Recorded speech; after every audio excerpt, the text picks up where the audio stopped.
Sunday morning in my treehouse. You're never too old to have a treehouse, you know that. Here, check out my view down here.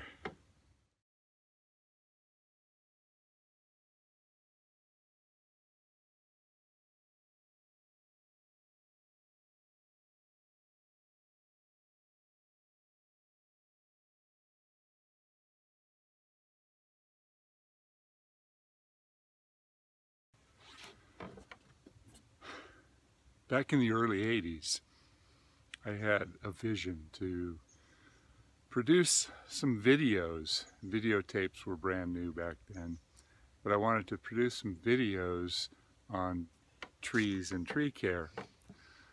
So I went back to college and I took television production workshops for 3 years, and I learned the old school way of doing video, if there is old school.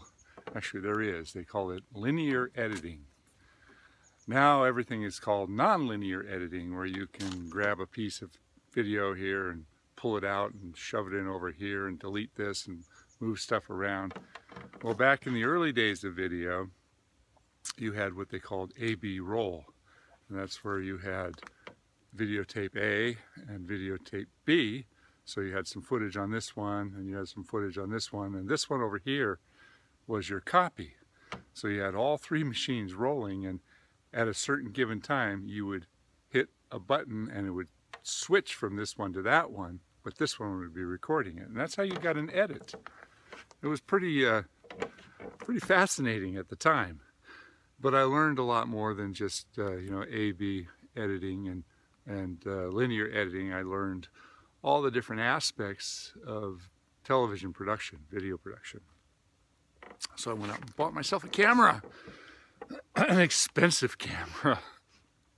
I paid over $2,000 for a video camera and another $1,200 for the carry-along VCR that I had to carry over my shoulder in a bag, and I'd strap it to it. And the video quality was pretty bad. It was better than old Super 8 movies, but it was pretty bad in terms of what we've learned to expect today.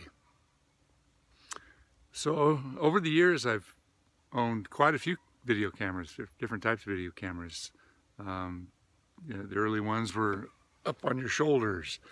And because of that, because I had so many cameras, I have a lot of really old, valuable family stuff. I got my older kids as children, and stuff that I documented for my future family generations to see. And I think that's amazing. I mean, think about it. If you're older like me, I'm in my 60s, do you have any video or film of yourself as a child? I've got one. My father had a Super 8 camera, and when I was about 12 years old, I think I have about, maybe 2 minutes or so. But no sound, and it's so grainy you can really not see anything. But that little tiny bit of video represents the only moving video memories I have of that time in my life. So I'm a strong believer that video can help you retain memories, or in some cases, I think that it can open doors in your mind to go back to a time that was really important to you, or maybe bringing back really fond memories of your childhood. Even birthday parties or family events, Christmas, whatever. But if you have these things preserved, then your children or your grandchildren, someday you'll pull them out, and if nothing else, it'll be a lot of fun. It'll be a good laugh.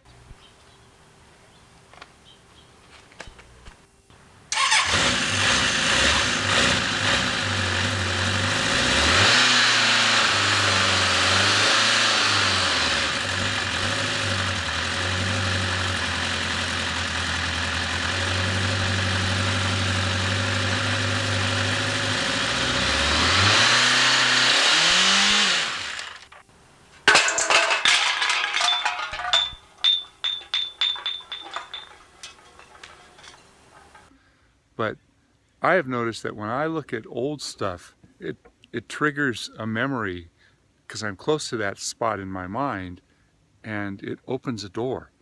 And all of a sudden I remember all the other stuff around that memory. So what am I getting to here? Video for this video channel. I've put a lot of effort into creating this Arborist Blair Glenn YouTube channel, and my objective is twofold. One, to help educate people who just enjoy trees, but more importantly, to help educate people into the proper ways of taking care of your trees and what to look out for so that you don't end up hiring somebody that's going to screw up your trees. Now that's huge. That's really huge. Because if you think about it, in my industry, it doesn't take a whole lot to get started.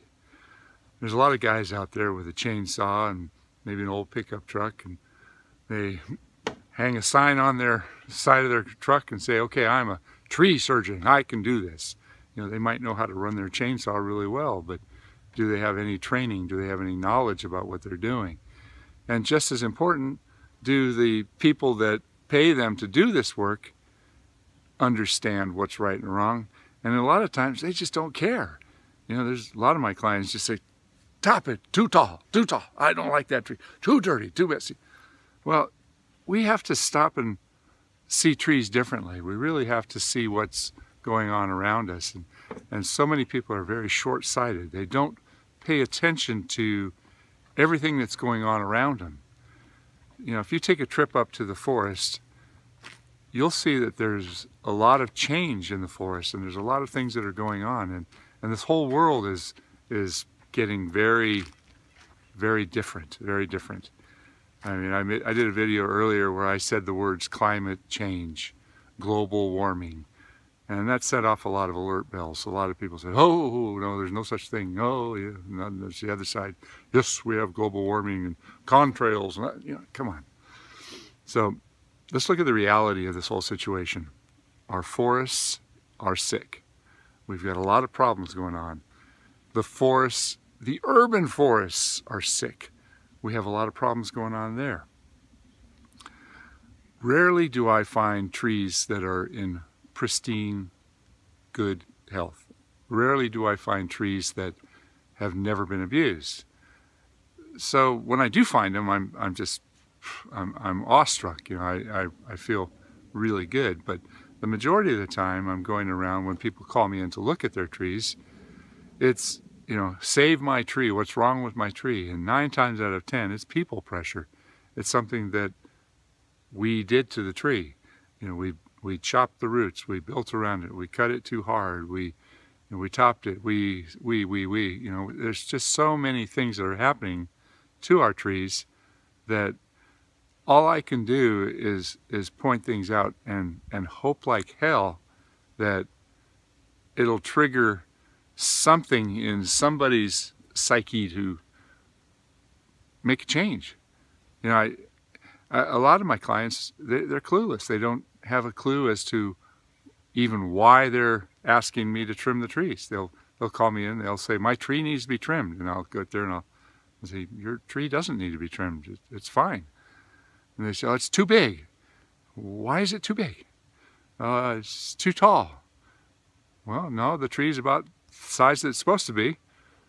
It's too dirty. Ah, there we go. Now we get down to the real reasons. You know, it's not that the trees need to be pruned or trimmed. It's the people need to alter their environment, and they don't like the mess, or they don't like the problems that the trees give us. And getting back to being single-sighted, a lot of people don't see the whole, you can't see the trees for the forest, or the forest for the trees. How's that go?